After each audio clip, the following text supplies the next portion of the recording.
Bienvenidos a Mapas, un espacio para conectarnos con la paternidad y la maternidad en el siglo XXI. Un gusto estar aquí nuevamente con todas y todos ustedes. Me encuentro con Margarita Valencia, directora de Kinder La Floresta, autora del libro Descubriendo el Universo de los Niños y pedagoga con más de 35 años de experiencia. Muchas gracias, Samuel. Vamos a escuchar una pregunta de nuestra comunidad que nos va a dirigir al tema que vamos a tratar hoy. De que maneira a gente, como pai, mãe, pode equilibrar a atenção entre os filhos, o respeito nas diferentes personalidades? Até que ponto os pais precisam deixar que as crianças resolvam sozinhos seus conflitos? Para este interesante tema, hemos preparado una introducción que correrá a continuación. La relación entre hermanos es una de las más duraderas en las relaciones familiares. Hoy hablaremos de un vínculo único. Esos lazos que mezclan risas, complicidad y a veces algún conflicto. ¿Cómo aprender a escuchar y a ser escuchados? ¿De qué manera solucionar diferencias? En la educación humanizada sabemos que estas interacciones son parte esencial del proceso de crecimiento. No solo como familia, sino como seres humanos. Acompáñanos a descubrir estrategias parentales prácticas y reflexiones para transformar cada desafío en una oportunidad de aprendizaje. Porque cuando los hermanos florecen juntos, el mundo se llena de raíces más fuertes y ramas más unidas.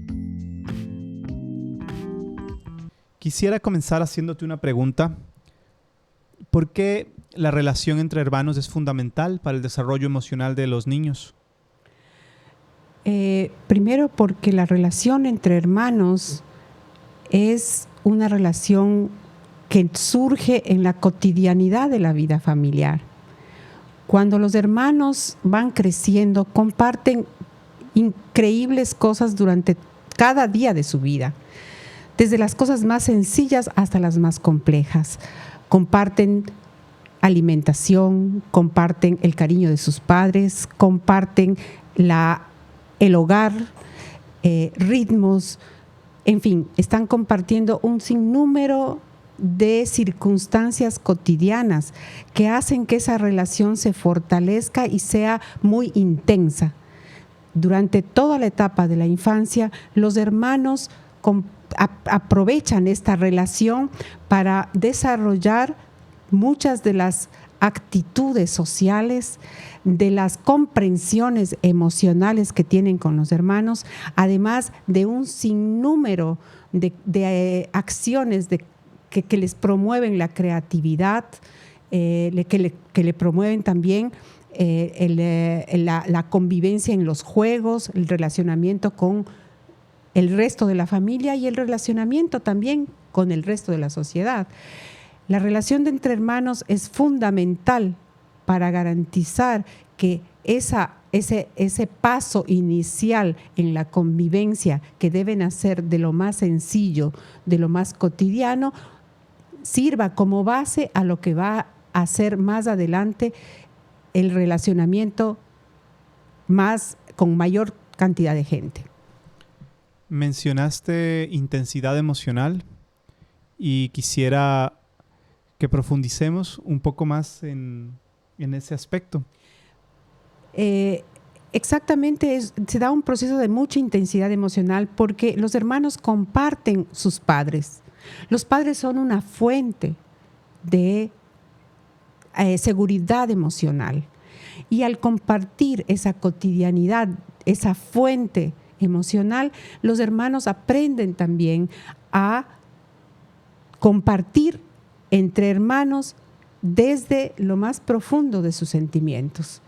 Por eso, el desarrollo o el crecimiento que se da intenso en la relación entre hermanos les ayuda a comprenderse a sí mismos, a comprender a los demás, a sentirse a sí mismos y también a sentir lo que el otro está sintiendo. desde ese punto de vista, el desarrollo emocional se va dando en una complejidad de relaciones que nace en el núcleo familiar, que básicamente da la seguridad a nivel de emociones que el niño va a tener para poder cumplir las otras características que son inherentes a su crecimiento. ¿Podrías hablarnos un poco sobre qué es el desarrollo emocional para la educación humanizada? Tal vez hacernos ese paréntesis puede ser de forma breve, o para poder entender a qué se refiere a qué va esta pregunta que pregunta por qué es fundamental en el desarrollo emocional de los niños este vínculo entre hermanos. Ahí vamos a una parte muy importante. En cuanto nos referimos a la relación entre hermanos, debemos partir de cuáles son las estrategias parentales. ¿Qué piensa, qué hace mamá y papá? ¿Cómo confluyen en acuerdos para educar a sus hijos? ¿Cómo desarrollan o respetan las individualidades? ¿Cómo comprenden el orden de llegada en la familia y cómo vamos acompañando la personalidad de cada uno de nuestros hijos? Y ahí es importante desenvolver ese conocimiento. ¿Qué está pasando con nuestros hijos cuando están creciendo? Y básicamente, algo que siempre vamos a estar reiterando, durante los primeros años de vida, en nuestro cuerpo físico va desarrollando específicamente la parte límbica cerebral, que va relacionada con lo que es sensaciones, sentimientos, emociones. Si estamos hablando de eso, la memoria, el conocimiento del niño se va asentando en base a sus emociones inicialmente, no en base al conocimiento, conceptos, que son estructuras que se van a desarrollar más adelante, tanto en cuanto las bases a nivel emocional sean firmes, sean seguras y sean absorbidas, entendidas y sentidas por el niño en base al respeto.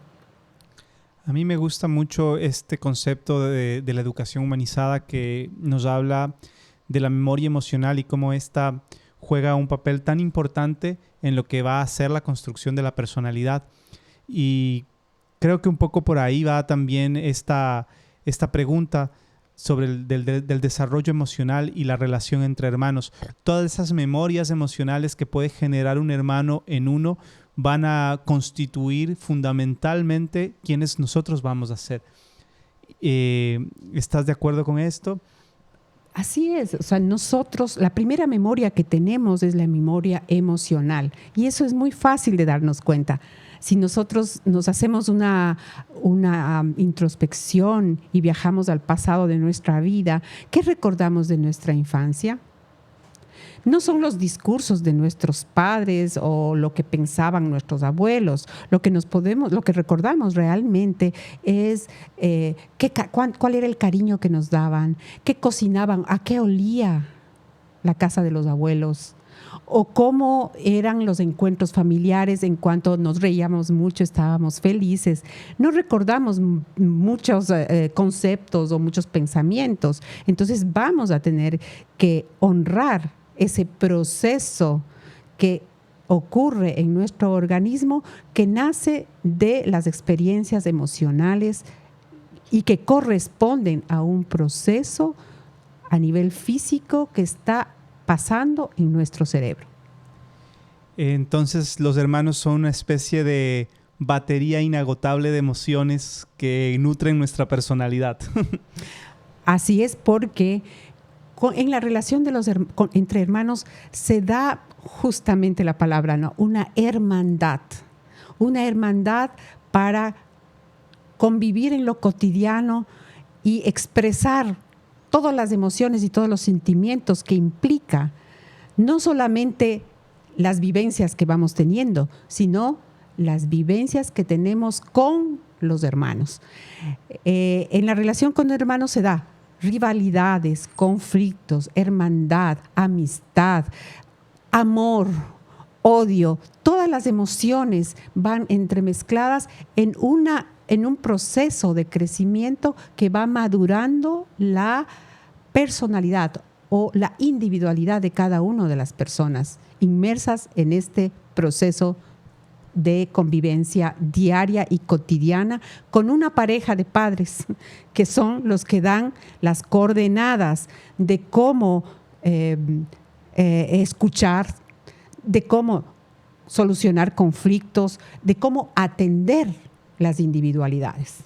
Bueno, pareja de padres o conjunto familiar compuesto, porque ahora realmente las familias son muy diversas y podríamos decir que incluso la familia compuesta está llegando a ser más común que la familia monoparental, ¿verdad? Esa es una realidad de nuestra sociedad.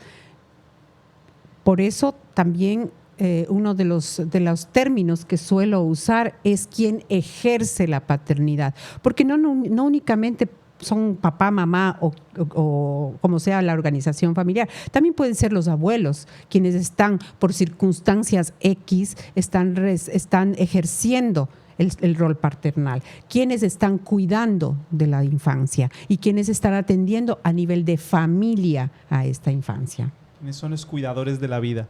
Voy a seguir con una pregunta con esta pregunta que me parece muy importante, que quisiera que la desarrollemos. Esta idea que a veces los hijos pueden tener de que uno es el favorito y otro no, y que se puede manifestar como un sentimiento de uno de los hermanos, de alguno de los hermanos, sintiendo que sus padres o sus madres priorizan las necesidades de los otros, como esta necesidad que se da no solamente referente a una actitud, sino es al relacionamiento en general, o a una dinámica en específico que hace que su sentir emocional sea el de prefiere a uno o tiene un favorito. Normalmente cuando tenemos nuestros hijos, nuestra atención está dividida entre uno y entre otro. Y muchas veces, sin querer, podemos atender a un hijo más que a otro. O el niño o la niña siente que atendemos más a uno u otro, cualquiera que sea la situación, es una realidad. Y en ese caso, es importantísimo que como papá, mamá o como conjunto parental podamos elaborar estrategias conjuntas en base a un conocimiento de lo que está pasando en el proceso de crecimiento de nuestros niños. Siempre vamos a ahondar en eso dentro de la educación humanizada, el conocimiento, qué está pasando en el cuerpo, en la integralidad del cuerpo de nuestros hijos, y a partir de ello darles la atención adecuada. Y definitivamente la rivalidad a causa de las comparaciones o a causa de una tensión desigual que puede estar sintiendo un niño, marca la diferencia en lo que el niño o la niña va a manifestar y va a desarrollar. En ese caso, una de las recomendaciones como educación humanizada es, primero, conocer, ¿no? Lo importante, el conocimiento, saber lo que está pasando con el desarrollo de nuestros pequeños, dar una atención exclusiva, por qué es necesario entender por qué es y qué es una atención exclusiva. Es importante también no incurrir en comparaciones o atención preferencial dependiendo de la edad de cada uno de los niños, sin olvidarnos, obviamente no vamos a radicalizar que si es un bebé y necesita una atención de que lo tengamos en brazos, vamos a tener al otro niño de 5 años en brazos. No, hay que, teniendo un sentido común, atender las necesidades de cada hijo de acuerdo a su edad. Entender también que también cada uno tenemos y desenvolvemos una personalidad única que nos hace ser, qué sé yo, introvertidos o extrovertidos, y cómo esa característica de nuestra personalidad debe ser atendida con conciencia por parte de nuestros progenitores. Por otro lado, cuando el niño siente una atención desigual que va de la mano con ciertas expectativas excesivas que podemos tener en el crecimiento, más que en el crecimiento, las expectativas que tenemos como sociedad es en el aprendizaje. Cuando mi hijo aprende, cuando él consigue hacer tal cosa o tal otra, esas expectativas generan una sensación de inconformidad, una sensación de no me están respetando por lo que yo soy. Hay muchas expectativas, pero también a veces, de acuerdo a las circunstancias, pueden haber hechos como dificultades en la salud de un niño que demandan mayor atención, pero ¿cómo podemos atender a ese niño que está demandando más atención sin descuidar la atención de los demás? Aquí volvemos a este punto que siempre se menciona dentro de la educación humanizada, que es el conocimiento y sobre todo el conocimiento de los estadios del desarrollo. Ejemplificando un poco lo que hablábamos anteriormente, un niño que, por ejemplo, está en una edad operativa, que está comenzando a descubrir la abstracción, entiéndase abstracción como la capacidad de entender un concepto que está escondido dentro de otro concepto, por ejemplo. Entendiendo la abstracción como la capacidad de un niño de identificar que una letra en particular o una formación de letras en particular tiene otro contenido simbólico. Por ejemplo, no es un niño pequeño, un niño de 3 años, probablemente si tú le enseñas la palabra perro, vea un conjunto de garabatos. Sin embargo, un niño que ya está en edad operativa puede leer esa palabra y hacer una abstracción que sería imaginarse al perrito que está contenido en esa palabra, ¿verdad? Entonces, un niño pequeño necesita tocar. Un niño un poco más grande necesita ejercitar esa capacidad de abstracción. Entonces, a eso nos referimos cuando nos referimos a conocer en qué estadio se encuentra mi hijo. Y quería preguntarte un poco sobre algo que nos has mencionado mucho, que es el orden de llegada y su importancia dentro de dentro de lo que es el marco teórico de la educación humanizada. Esa es una pregunta muy, muy interesante, de la que tenemos varias cosas que podemos sacar, desmenuzarlo. Principalmente como padre, madre, papá, mamá, nosotros debemos prepararnos para entender la complejidad que implica acompañar el crecimiento de un ser humano. Cuando hablamos del orden de llegada, hablamos de que cada hijo llega a la familia y el momento de llegar a ese entorno social va inmediatamente a adquirir un rol. Eso es una referencia en las estructuras sociales de nuestra sociedad, ¿no es cierto? En el caso de la llegada del primer hijo, por ejemplo,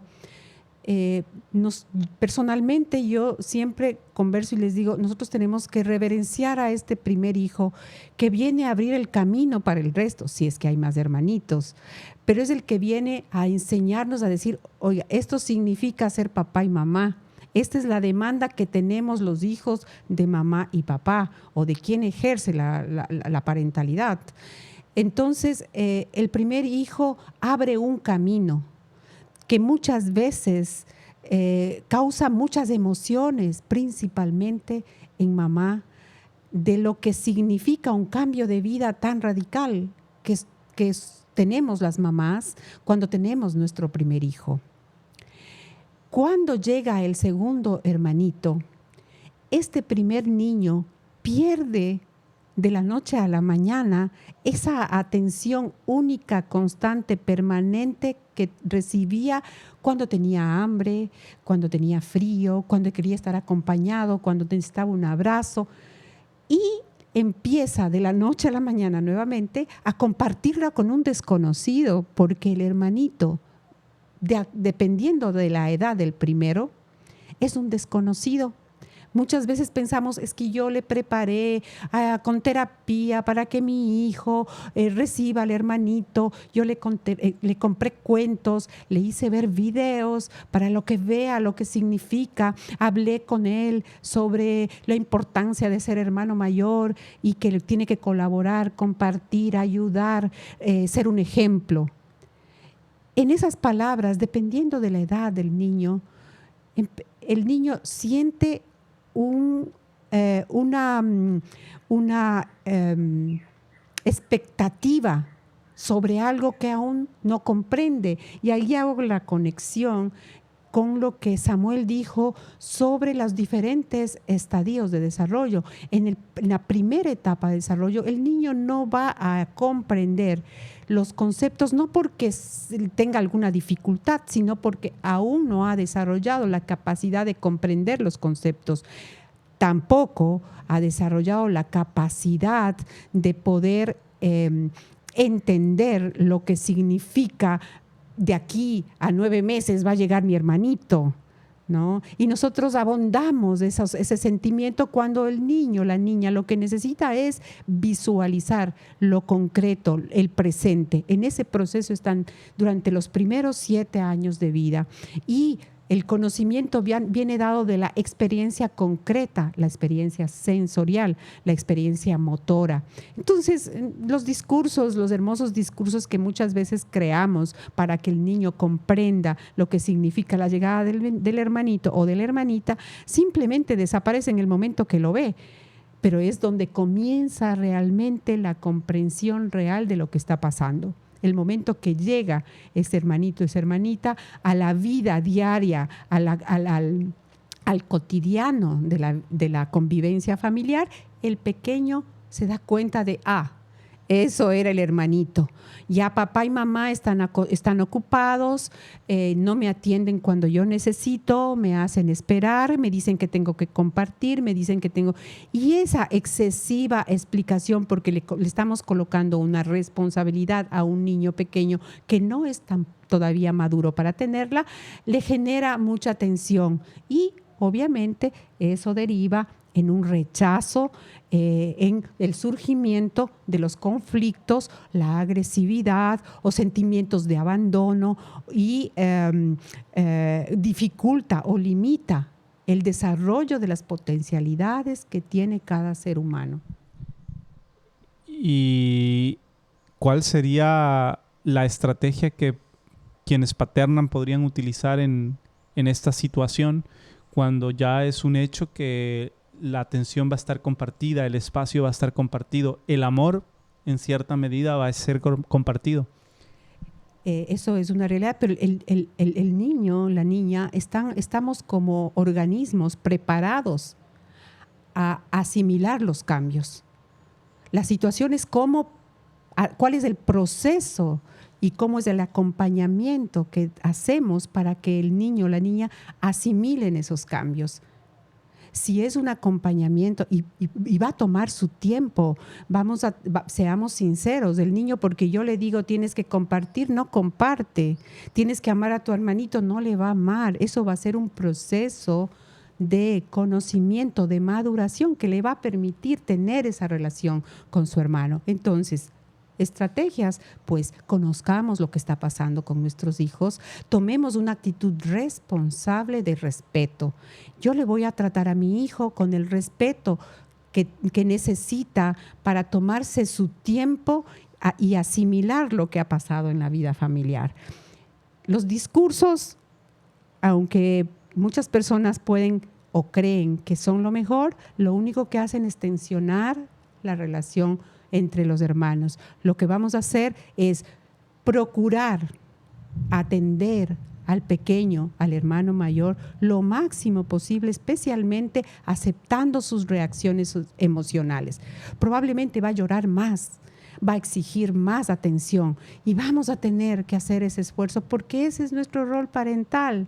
Esa es la necesidad de nuestros críos, de nuestra descendencia. Necesitan pasar por esa intensidad de emociones acompañados con respeto, con tiempo, con presencia, no únicamente con espera, está tu hermanito chiquito, tienes que comprender.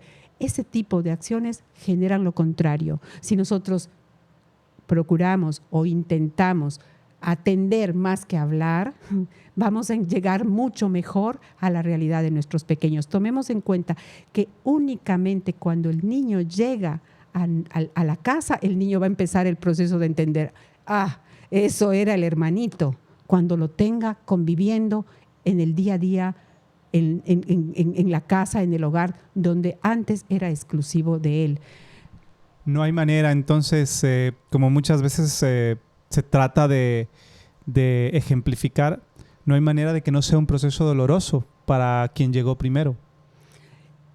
El dolor y el placer son emociones que tenemos como humanos y hay momentos en que sentimos dolor y la pérdida de esa exclusividad en la atención que teníamos causa dolor.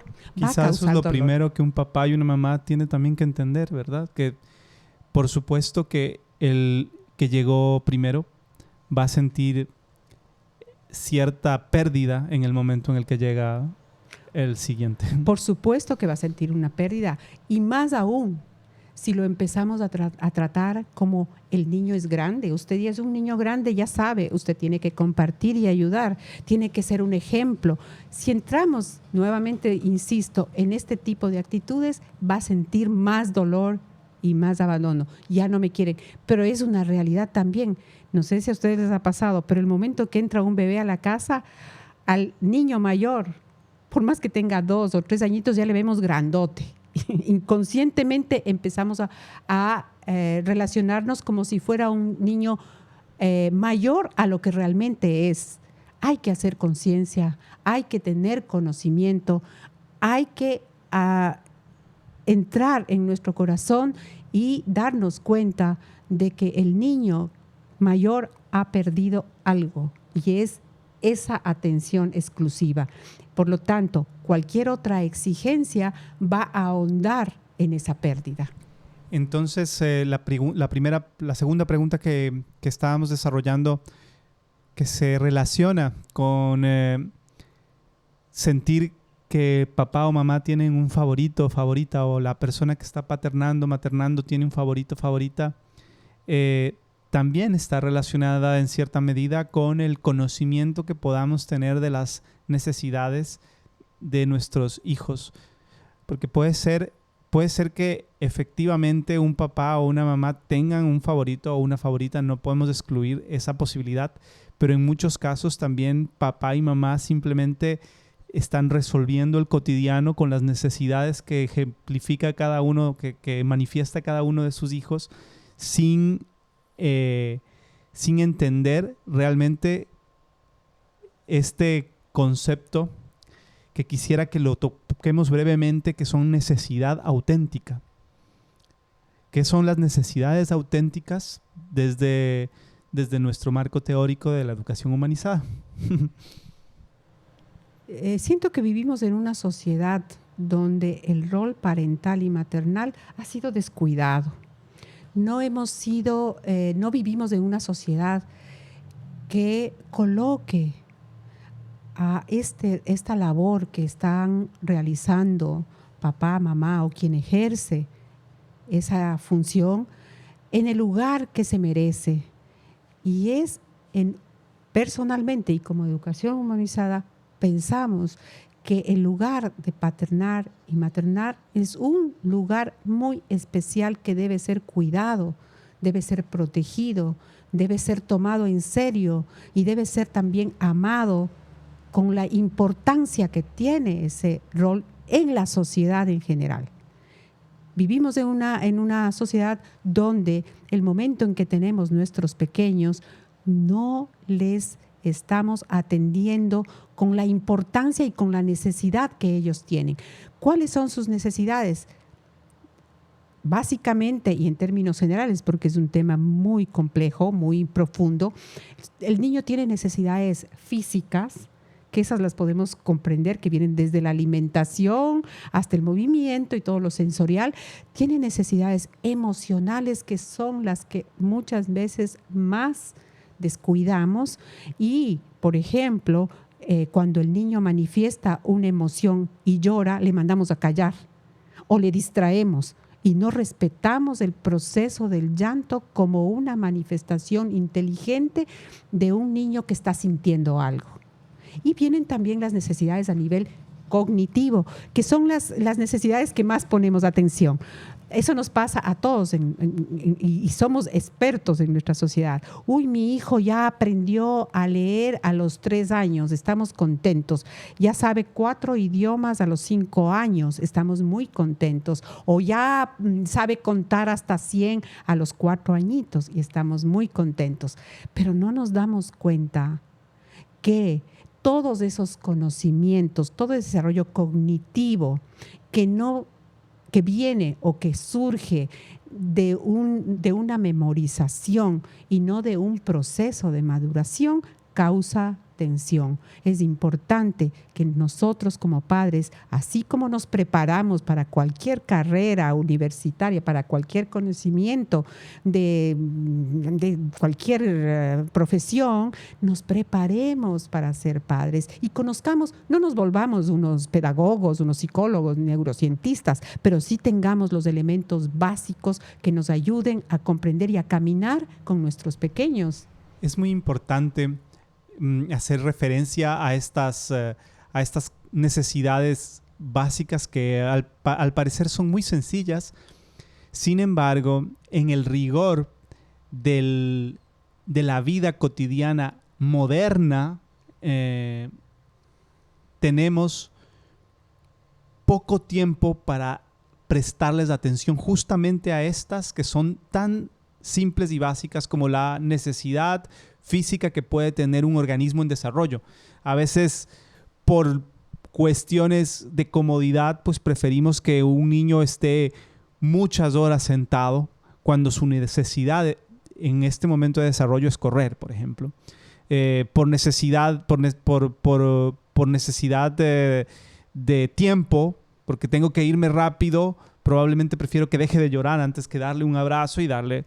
Entonces estamos constantemente, tenemos que aprender como padres a llevar esa balanza entre el rigor de la vida que llevamos y el rigor biológico que nuestros hijos merecen, su relojito biológico que está diciendo que es una pequeña locomotora imparable, ¿verdad? Que va a seguir su proceso y va a lograr sortear nuestra vida. Pero ahora en particular estamos viendo cada vez más que ese tránsito que hacen nuestros hijos se puede convertir en algo conflictivo para papás y mamás. Y la relación de hermanos no está exenta de eso. Cuando no sabemos darle al niño respuesta a su locomotora biológica, el tránsito va a ser bastante turbulento. Sí, con certeza. O sea, y nosotros tenemos con responsabilidad que asumir el rol paternal y maternal, no únicamente como yo soy adulto y frente a un niño sé más. Entonces cualquiera se convierte en papá o en mamá o en cuidador o en profesor porque es adulto. Y así no es la cuestión. Para cualquier actividad que estamos realizando, y ahora tenemos una ventaja como sociedad, conocemos y entendemos y hemos llegado a tener un conocimiento sobre lo que pasa con el organismo durante el proceso de crecimiento, si bien a veces se tiende a idealizar tiempos pasados, ¿no? De cómo eran y con certeza, con seguridad, los niños y la sociedad vivía una relación un poco más, tal vez en contacto con la naturaleza, más relajada, y ahora hay muchas exigencias. Pero lo que ahora tenemos es la posibilidad de conocer lo que está pasando con nuestros pequeños durante cada etapa de su crecimiento y la posibilidad de poder acompañarles de una manera respetuosa, no voy a decir perfecta porque no podemos ser perfectos, pero sí una manera respetuosa que además va a incidir en la relación familiar, no únicamente en la relación entre hermanos, sino en la relación de quienes están ejerciendo la maternidad y la relación entre adultos y niños. Y ese núcleo de relaciones van a incidir más adelante en lo que sería el contexto más amplio social. Hay algo que constantemente nos repite Margarita desde la educación humanizada, nos repite siempre esto de ustedes, papás, mamás, se merecen vivir bien. Y es que eso yo creo que es un poco, no se trata probablemente de perfección, pero a mí me resuena mucho esta frase de el bien vivir, la maternidad y la paternidad, la labor de cuidado, vivirla bien. Y en este caso en particular la relación extendida de una familia con varios hijos, poder en la medida de lo posible que sea algo disfrutable. Nos merecemos porque estamos acompañando el crecimiento de los pequeños y a veces creemos, ay, no tengo tiempo, es que no puedo, es que no sé. Vaya, eso va a incidir en nosotros como adultos directamente y obviamente en la relación con nuestros pequeños. ¿Cómo queremos vivir? No depende de cómo se comporta mi hijo, sino qué ha pasado durante su crecimiento que hace que ese comportamiento surja. No es el niño el que tiene ese mal o buen comportamiento, es el conjunto de sus relaciones, especialmente familiares, porque ahí es donde convive la mayor parte del tiempo, que inciden en ese comportamiento. Eso hay que aclararlo muy claramente, hay que decirlo claramente. Vamos a pasar a otro tema que es las peleas. O los desacuerdos o los conflictos. ¿Es normal que los hermanos peleen? Por supuesto que es normal. Es parte del crecimiento, es parte del movimiento social, es parte del desarrollo, del desenvolvimiento de este conocimiento social, ¿no? de esta relación social. Y otra, bueno, esto es como casi como relacionado, ¿verdad? ¿Cómo se maneja? Digamos, yo diría que se establece un cierto grado de rivalidad, podríamos decir, entre los individuos, niños que conviven dentro de una familia. Bueno, habría que aclarar una cuestión. El conflicto surge naturalmente como parte del crecimiento y del desarrollo, como dije anteriormente. Si esos conflictos son constantes y permanentes, bueno, ahí ya tengo que preguntarme qué está pasando. ¿Dónde estoy yo como adulto en esos conflictos? ¿Dónde estamos nosotros como padre y madre? ¿En qué actitudes estamos teniendo que están provocando esos conflictos constantes, agresividad constante? Porque el conflicto como tal es parte del desarrollo. Todos tenemos conflictos. Hay extremos, ¿no? Hay gente que dice, yo no quiero conflictos nunca en mi casa. Perdón, pero los conflictos son formas de aprendizaje del relacionamiento y de entender y comprender las diferencias entre las personas. ¿Cómo actuamos frente a esas diferencias? Esa es la situación que debemos nosotros atender. ¿Cuál es mi lugar como adulto dentro de ese relacionamiento? Eso es, me parece que es muy, muy consecuente con la educación humanizada, y sí, porque se me viene a la mente este rol del que hablábamos en un podcast pasado, que es este rol de esta responsabilidad que además nos toca de ser un poco el break de las relaciones emocionales de nuestros hijos, ¿verdad? Tenemos que, de alguna manera, al igual que nos corresponde como padres atender cuando se golpean, porque además surge de nuestro instinto, también surge de nuestro instinto, surge de nuestra naturaleza ser ese ente mediador cuando surgen esos conflictos, ¿verdad? Y poder pensar también cómo se relacionan los conflictos que están ocurriendo con mi actitud, pues creo que puede ser un ejercicio muy bueno, como mencionas. Quería... Solo para un poco profundizar en ese aspecto, el conflicto, como dije hace un momento, es una posibilidad de crecer. Si hay mucho conflicto, vamos a darnos cuenta que la atención no es la adecuada o el ambiente también no es adecuado. Y hay algo que está interfiriendo en la naturaleza del niño que le está causando una tensión, porque la naturaleza humana en sí no es vivir todo el tiempo en tensión y en pelea y en guerras, pero que a veces como sociedad estamos dando ciertas referencias. Sin embargo, los conflictos, cuando son atendidos con respeto, son una oportunidad que tenemos nosotros como mamá y papá o quienes ejercemos este rol de acompañar este momento de tal manera que el niño, la niña se sientan escuchados y puedan caminar por esa circunstancia y obviamente van a aprender de cómo nosotros como mamá y papá solucionamos esos conflictos, cómo atendemos esos conflictos y qué mismo significan, hacia dónde nos llevan.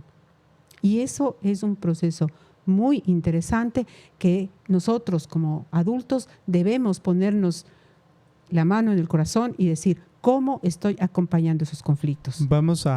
Quisiera seguir en este tema, y yo había mencionado la palabra rivalidad, la voy a volver a tomar y la voy a usar para que nos adentremos como en un caso concreto. Por ejemplo, juguetes. Hay una rivalidad por juguetes, hay una rivalidad por atención de los padres.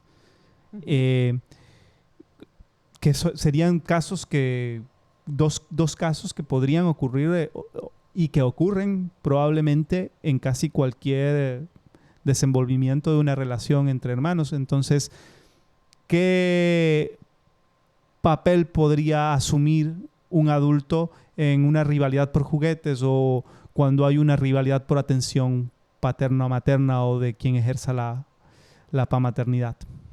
En cuanto a las diferencias o a los conflictos que pueden surgir entre niños, tanto que sean por cualquier tema, siempre yo hago una recomendación y es, imagínese usted como persona dentro de ese conflicto.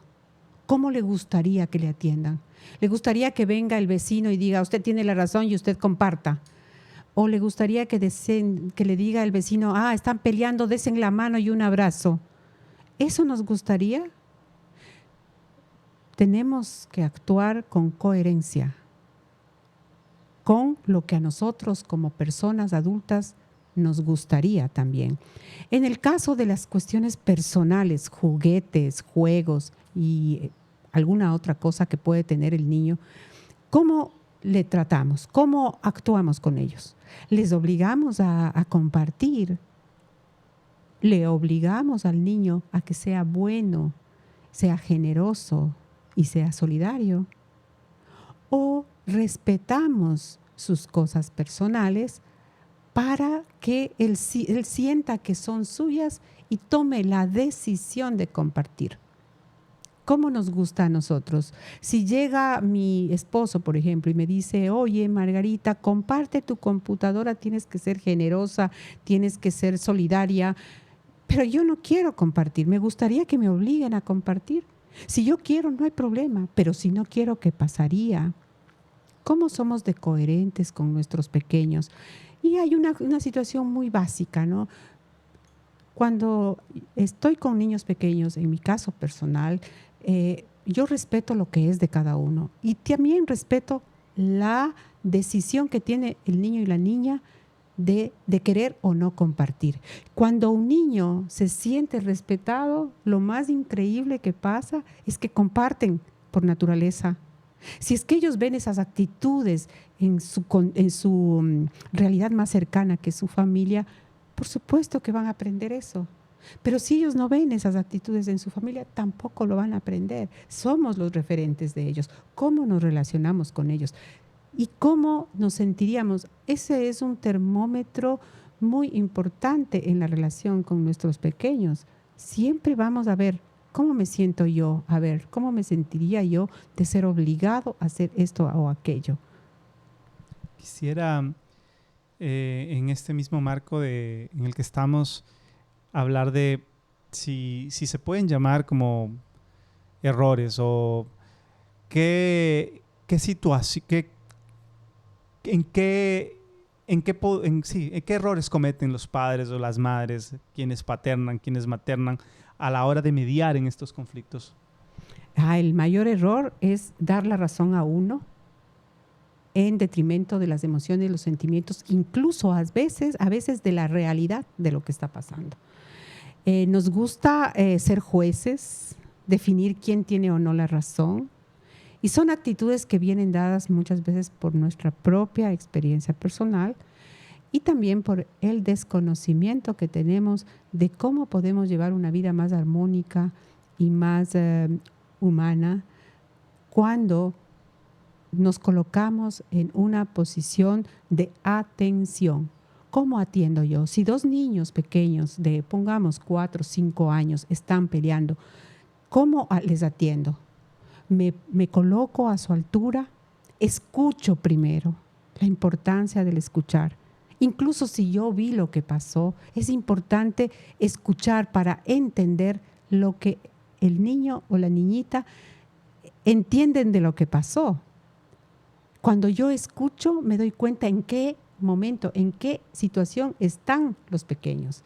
El momento que he escuchado incluso va a surgir naturalmente la solución de los hechos, porque a veces los niños lo que necesitan es sentirse que son escuchados. Y nosotros nos ponemos en la situación de jueces de tener que dar la razón a uno o a otro. Y ese es uno de los mayores errores que cometemos en situaciones de conflicto. Wow, es un tema maravilloso. Yo creo que hasta este punto el mapa está trazado y si les interesa que ampliemos más este tema o alguno de los otros temas que se han venido tratando, pues por favor déjennoslo saber y sería un placer seguir profundizando. La educación humanizada es un marco teórico bastante amplio que tiene bastante tiempo de estarse construyendo y nos encantaría escuchar sus comentarios y sus preguntas también o dudas si es que existiera alguna. Así es, este es un tema muy amplio. Intentamos dar algunas pequeñas luces desde la perspectiva nuestra de cómo comprendemos, de cómo incluso convivimos con los niños y las niñas y que generan relaciones más armónicas, relaciones que permiten los procesos de desarrollo y además lo más importante es que la familia, papá y mamá, se sientan apoyados y se sientan mucho más relajados, felices de estar en este proceso tan hermoso y tan importante que es acompañar el crecimiento de los niños. Bueno, con estas últimas palabras vuelvo a decir que el mapa ha sido trazado y nos despedimos hasta la próxima. Hasta la Gracias. próxima. Mucho gusto estar con ustedes.